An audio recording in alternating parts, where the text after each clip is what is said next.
If they want to sit in my area, want to start 1,000 acres organic or non-GMO production of soybean or corn, they really would have to start next year, because it'd be very hard to find the seed stock. So where I'm at, 1,000 acres would mean you need 1,000 bags of seed. I put about a 50-pound bag to the acre. So there's 2 local seed dealers in my community, in my town. Neither one carry non-GMO seeds. They don't even stock them. But they say they can get them for you. But it's a contract thing. If you want some in 2018, I had to sign up in 2017. Because the growers left that grow those type of seeds don't want to take the risk of growing 1,000 bags and nobody to buy them. And what is the market like in terms of the price of that non-GMO? Believe it or not, non-GMO production is bringing a premium now. It's a little bit higher than GMO seeds. It's some companies in this country, big companies, cereal companies, baby food companies, food processors. You know, you just pick up a lot of products now that said non-GMO products. So they had a meeting about 5 years ago in Iowa, because they supply, the production in this country is not meeting the demand. So they're getting a lot of non-GMO grains and soybeans outside the United States. So they had a meeting trying to get the production up. And that made it a premium now, because many companies now, and you pick up a lot of packages now that said non-GMO product, corn, or non-GMO soybeans, or non-GMO, but the production is low. Like I said, 9% of the crops in this country is genetically modified seed. So that put a 10 to 15% premium on those type of crops. On the what crop? The non-GMO. Even at export. Now, where I grow soybeans, my beans are always, I sell in the export market, because my beans, I go straight to Mobile, which is, they clean them and put them on the ship, or I go straight to the Vicksburg on the Mississippi River. So most all our beans grown in my area is sent on down to New Orleans and put on the ship. So the market is there, but many farmers done adopted that new technology of GMO, and they don't want to go back. Are the farmers who are doing non-GMO, are they in a better position marketing? Yes. Mm-hmm. So tell me about how that's good for the farmer. It's good for the farmer because you're getting a 15 to 20% premium. And another big use of non-GMO soybean is to make non-GMO feed for the livestock. Because in many, if you got organic dairy, that means you got to have non-GMO seeds.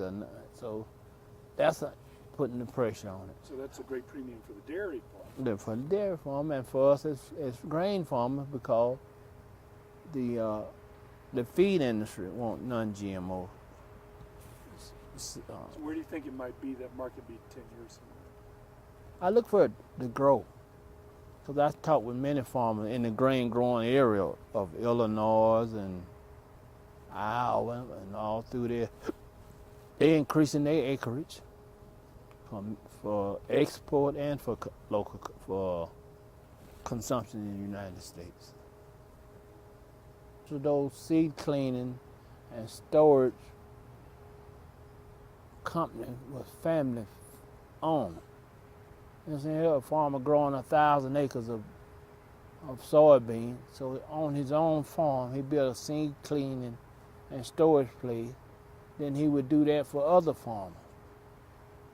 So what they did, they just closed that part of their farm, but they continued to farm. Actually, I was So over the years, for the last 20 years, I've been using Roundup Ready and Senate chemical to control the weeds. In the last 3 years, those weeds have learned have mutated till they know how to, the chemical is not effective anymore. So last year they granted a temporary license for glyphosate, which was terrible. You know, it was killing everything. Everything it touched, you put it on a soybean field and the drift comes, it kills trees and everything. So a lot of farmers wasn't using, but they drifted over on their crops. So it had a big thing in Arkansas and Mississippi. And what drifted over on their crops? Glyphosate, which is a stronger version of Roundup. It's getting, so what they have to do, they have to change the formula on it. Every year they got to make it a little stronger, a little stronger. So now, they done, I don't think anything else they can do. They're going to have to reformulate it or something. Because I see field this year that was GMO. I see a lot of weeds in them. Really? Because it's not effective. So what does that do for? 2 things. Farmers went to GMO seeds. They didn't have them business. So 95% of the production in Mississippi, Louisiana, Arkansas, soybean, cotton, corn, wheat, is GMO seeds. So those seed cleaners didn't have no business. The second thing, they didn't want the liability of being sued by Monsanto and Senate Seed, because say I grow GMO seeds on my farm. And I decided that I was going to keep me 100 bags. Well, I would take those seeds to this seed cleaner. He would clean them, but he didn't know he was cleaning non-GMO seeds. And I bring them back to my farm. Monsanto find out I got they seeds on my farm. Well, who cleaned them for you? So they keep from, you know, that risk of being sued, they decided to go out of business. 2 reasons: being sued and there wasn't no business. If you wanted to start a 1,000-acre production in my area, South Mississippi, of soybean, corn, cotton, or peanuts, all those crops are GMO modified seeds. Local seed dealers do not carry non-GMO or organic seeds, but they said they can get them for you. So what you would have to do is sign a contract now, saying I need 1,000 sacks of seeds for 2019, and where I'm at, we plant the last of April, the 1st of May. So you can get the seeds, you can plant them, and say next year you want to save your seeds, which you can. So I would save 1,000 bags at 50 pounds to 50,000 pounds of my own seeds. But the problem with that now is no more local seed cleaners. So I would have to buy me my own machine to clean. And those same family operations that clean seeds, they had controlled storage for you too. So they would clean them and store your seeds till you need them the next year. Okay then. So when you grow your organic or non-GMO seeds, you might want to save them yourself. So you would have to take them to a seed cleaner who would clean them and bag them and store them for you. There's not any of those local seed cleaning operations in my area now. So that would be a problem. Years ago, there was just about every community had one. But many of those operating went out of business from fear of being sued by Monsanto. Why would Monsanto sue? Because Monsanto, you cannot save Monsanto seeds. It's against the law. But it said I was going to save me a few. I get a local seed cleaner to clean them, then I bring them back to my farm. They didn't want to take that liability, that risk of even being said they did it. So they just went out of business. So with the non-GMO seeds, though, but you can save your seeds from that? Right, you can save your own seeds, non-GMO seeds, but Monsanto is a patent seed, and technically you're only leasing their seeds when you plant GMO seeds. You never can own it. Patented life form. Yeah, which I totally disagree with. So that's how most farmers tend to just plant GMO seeds. On my farm, I have never planted GMO seeds. A few still plant open pollinated, non-GMO soybean. I plant soybean. Soybeans. Is that your principal crop? That's my principal. In my South Mississippi, it was a company in Lucedale, Mississippi that was pretty good sized seed market.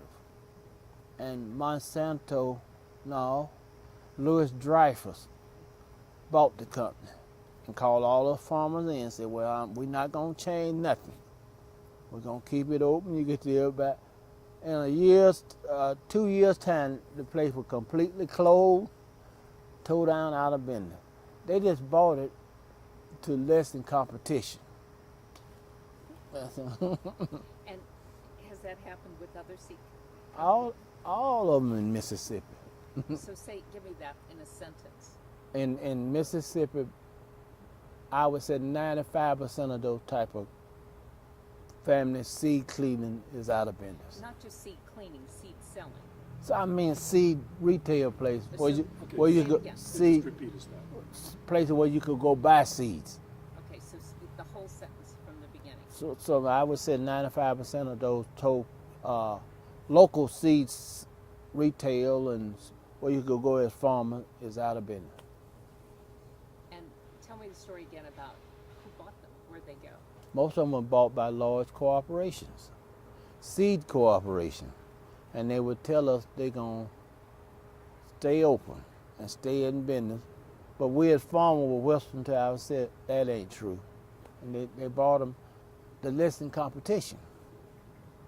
So you've been hijacked. You had to sell GMO. All right. So tell me that. So what it did, they created this one market for one type of seed, GMO seed. Threat. The idea that you was cleaning, and Monsanto said, "Well, I'm gonna sue you," and you never cleaned any. Well, you still got to defend yourself, and many of them didn't want to go through that liability, so they just said, "Well, I just close up the seed cleaning business."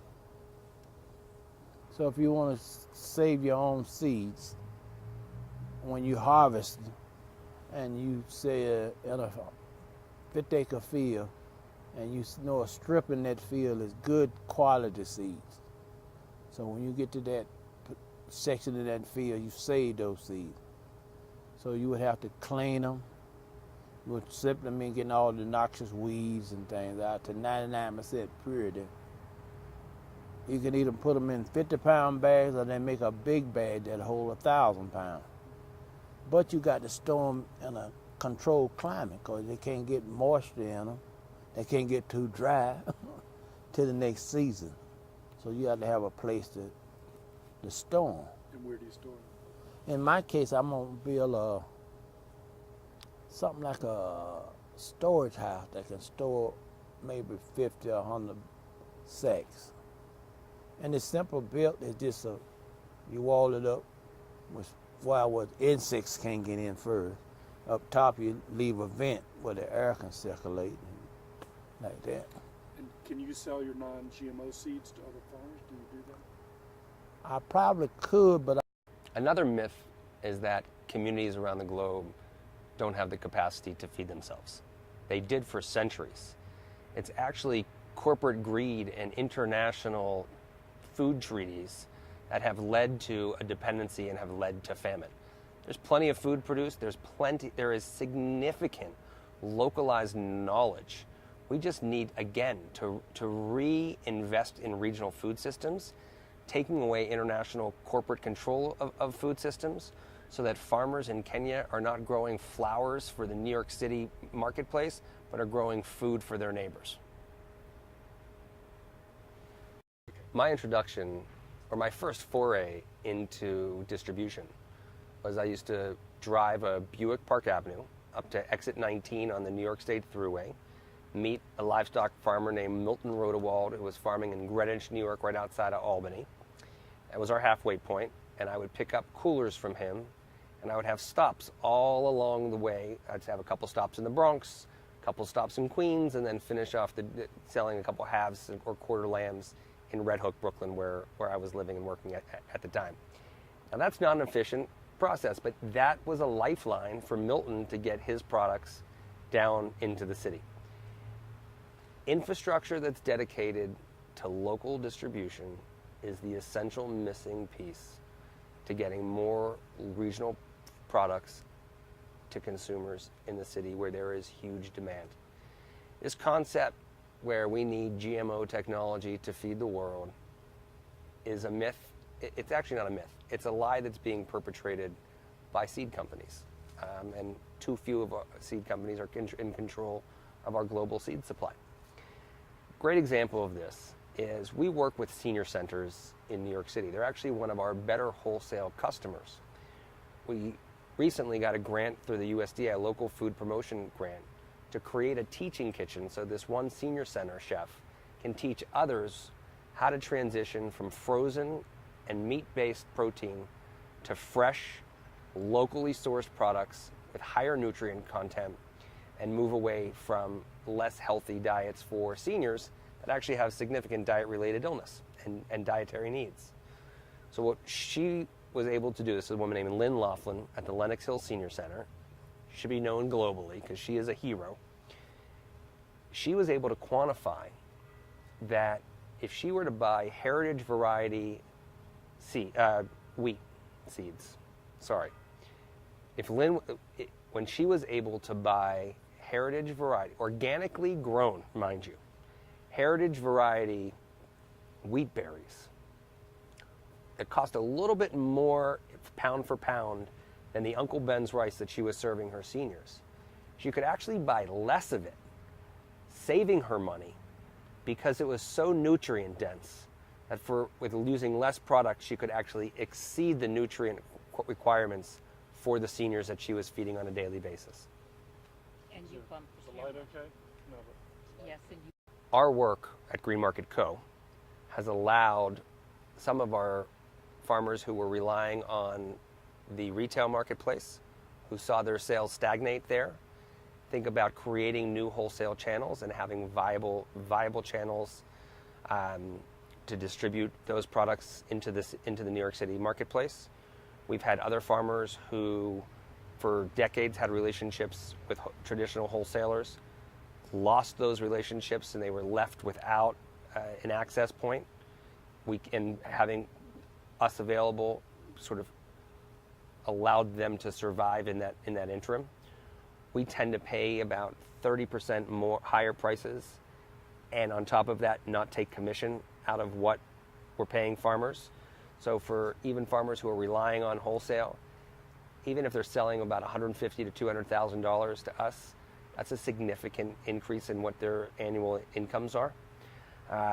We've seen farmers put new farmland into production because of their ability to have a new outlet for those products.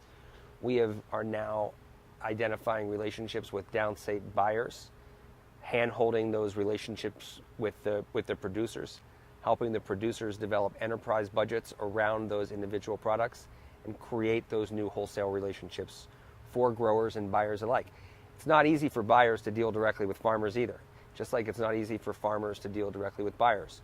So where we can facilitate those relationships and help, massage those relationships and then handhold along the process, so much of this is about relationship.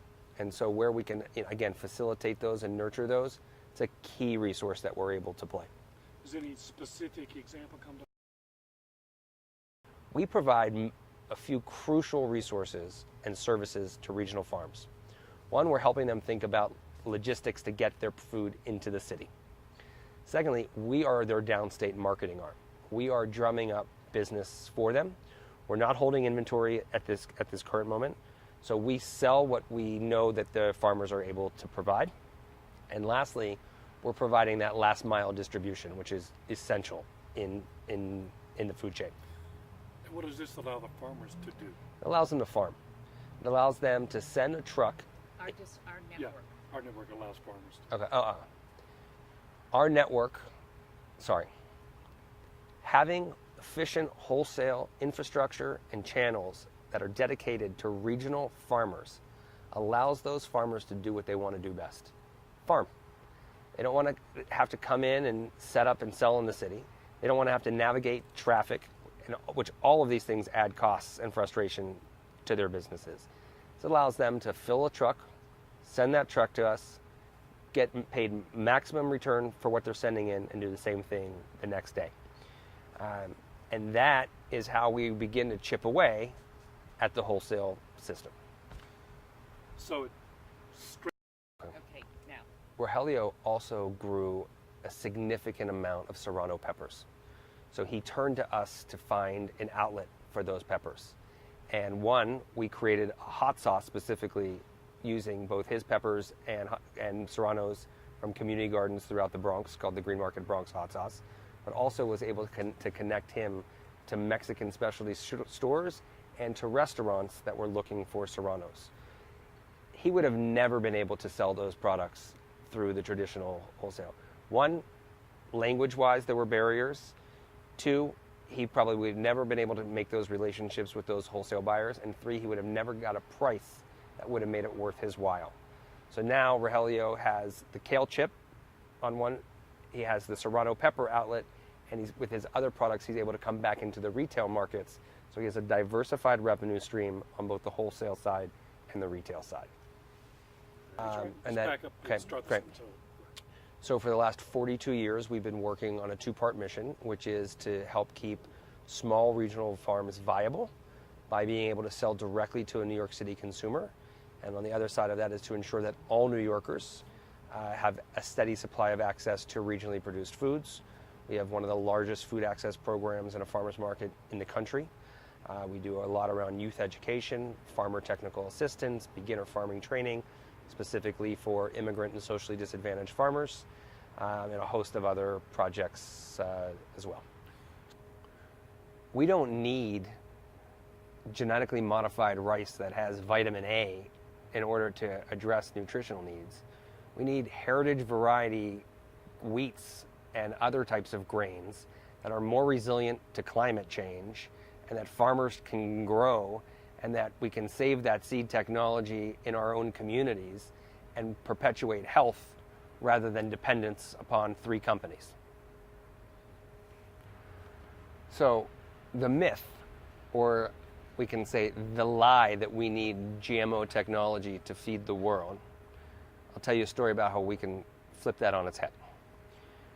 We work with a senior center, the Lenox Hill Senior Center, and the chef there is Lynn Laughlin. And Lynn is a true hero. And what she began to do is look how she can transition from frozen food, unhealthy frozen food, and meat-based proteins to incorporating more fresh product and more plant-based proteins into the diets for the seniors that she was feeding. And what she was able to quantify is that by purchasing organically grown, heritage variety wheat berries and dried beans, she actually could purchase less of it, have a higher nutrient impact on her seniors, and save money in the long haul. And through a local farmers market promotion program grant, she is now teaching other senior centers and institutions how to do the exact same thing. That's game changing, because where we can impact the institutional marketplace is crucial for farmers, because wholesale farmers, where not every product is packaged or graded, these institutions will buy it up. And so this is another outlet for farmers that otherwise would be cut out of the mainstream wholesale channels. Starting out. Okay. Our existing food landscape and our wholesalers, for that matter, are based on profit motive, right? It is about paying as little as they possibly can and commanding the highest price for those products. That's led to a a product availability that focuses on uniformity,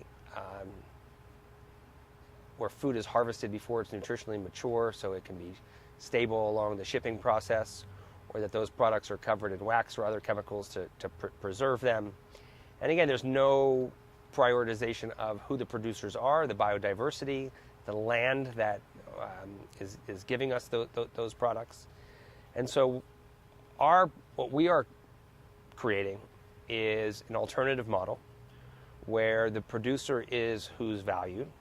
So for 36 years, we were very good at creating retail opportunities for farmers that wanted to come individually, set up on the street corner, and sell by the bunch or by the case.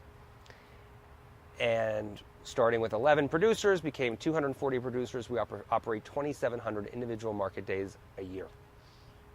And again, drove demand for local produce.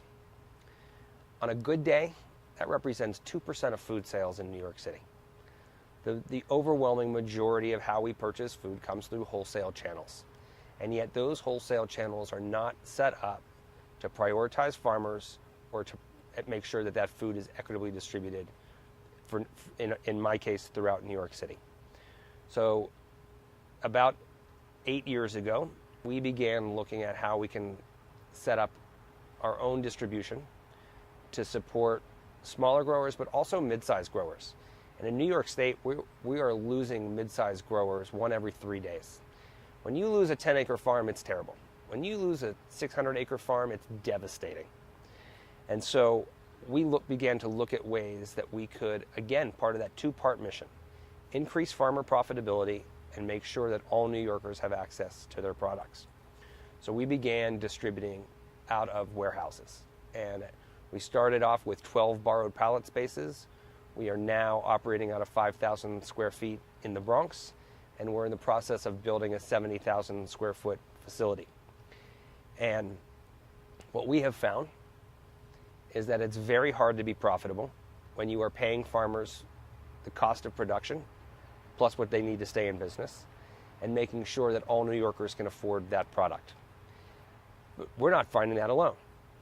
Baldor is subsidized, Fresh Direct is subsidized, the Hunts Point Produce Cooperative is asking for about $165 to $185 million in subsidies to build their facilities.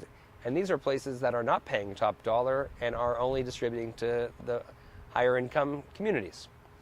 But one of the ways we found that we can be successful is we're going to take a third of the new space that we build and rent out the remaining space. And that rental revenue, we can't get stuck on the word local.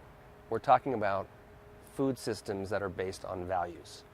Purdue Chicken and Tyson Chicken could buy from local providers. It's how they're going to treat those local providers, again, as not being these interchangeable parts, but partners in our food system, where the folks that are growing our food and the land that is growing our food are what we truly value. This same concept should be thought about globally, that we want to see localized food systems globally, first and foremost, taking care of their food needs and building viable regional economies, and then we can export from there. I mean, I will tell you, I like eating avocados, but I want to buy my avocados or my tropicals or foods that are coming from overseas from the types of farms that we are supporting here locally. Again, valuing those from an economic standpoint, from a biodiversity standpoint, the same way we are valuing our local food channels. Our current agricultural policy and funding programs support the large corporate commodity operations that are tens to hundreds of thousands of acres. They don't support the 3 to 5 to 20 to 50 acre operations that create those specialty fruits that we all love, and the row crops like lettuce for our local farmers markets and local stores. For America to be, fairness is a key principle in America, inclusivity. And so our farm policies need to be fair and inclusive and include those small growers as well. So in the United States, our agricultural system is actually socialized. It's being supported by and large but there's that. No, I was going to give a key on the pun, by and large. Let me start over. Sure. So, in the United States, our agricultural system is by and large a socialized system. It's being supported by policy and funding that comes out of Washington, D.C. And that funding favors the large corporate industrial commodity operations. Those are large acreage operations, and they have practices that have some negatives to them. You'll parse that together. What the Farm Bill does not support is the small farmer, the 2 to 5 to 20 to 30 acre farmer that is working on the specialty crops, the fruits, the vegetables that you often eat in your local stores or your local farmers markets. Those growers don't get the support of the large. Those growers don't get the support of that socialized system. Again, socialism is not bad. We need to support our farmers because food is a security. It's a national security. But in the United States, we need to be fair and inclusive. And when you exclude the small farmers, we are so examples of corporate socialism in the agricultural world is the support that wheat, corn, cotton, and soybean get. They get our tax dollars. We are supporting them. And that's not necessarily a bad thing to support agriculture, but when we support those forms of agriculture that have negative impacts, particularly on the environment, we've got those commodity crops are over-fertilizing, and with that erosion, the over-fertilization gets into the waters, as well as the chemistries that are applied. And some of the chemistries are very, very toxic. And so we are supporting those bad practices that have that negative environmental effect, and those companies, those corporations don't have to pay for it. They're passing those costs on to us. Okay. So then we can go on. Politics has always been about money. So the challenge is, how do we take on a system that's really about not just the 1%, but the 0.01% controlling through corporations and through direct purchasing of politicians, the architecture of our political lives. For food advocates, it seems to me that we can't do this alone, and we shouldn't do it alone.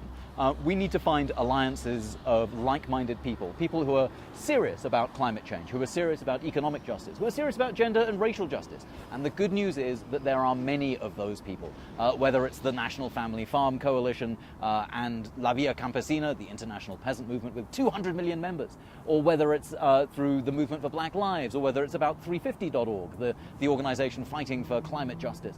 There are alliances that food advocates need to make, and luckily, members of these organizations are right where we live. And the best way for food advocates to be able to get our issues on the table is to get people around the table. We eat and we celebrate and we love pleasure. That's one of the joys of being in the food movement. And there's nothing that recruits like pleasure. If you go and tell and scold people about eating GMOs, that's not going to bring anyone to the table. But if you bring people to the table with love, with ideas, with stories, with history, we can convene the kinds of alliance politics that we need to overcome a political system that is defined by money.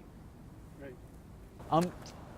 So we often hear this myth that there are going to be so many people, 9 billion, 12 billion people on Earth, the only way to feed them is by having more factory farms. We have a country that is filled to the gill with factory farms, and we already have 41 million people in the United States right now who are food insecure. The confusion here is to think that just because there's more food around, hunger will go away. And that's the biggest and most dangerous confusion there can be, because you don't solve hunger with food. You solve hunger by ending poverty. And in the food system right now, 7 of the worst 10 paying jobs in America are in the food system. The reason food is cheap and abundant is because people are exploited and then go hungry. So to have more factory farms is, in effect, a recipe to have more poverty in the United States. the proper way, it seems to me, to end hunger and to make sure that 9 billion people are fed is shifting away from the industrial agricultural system and more to an agroecological one that provides a variety of plants, that provides a more nutritious food supply, that builds fertility in the soil, that doesn't use industrial chemistry, that certainly employs more people, and that is entirely compatible with a way of eating and working in America where everyone is well paid and everyone can afford to eat well.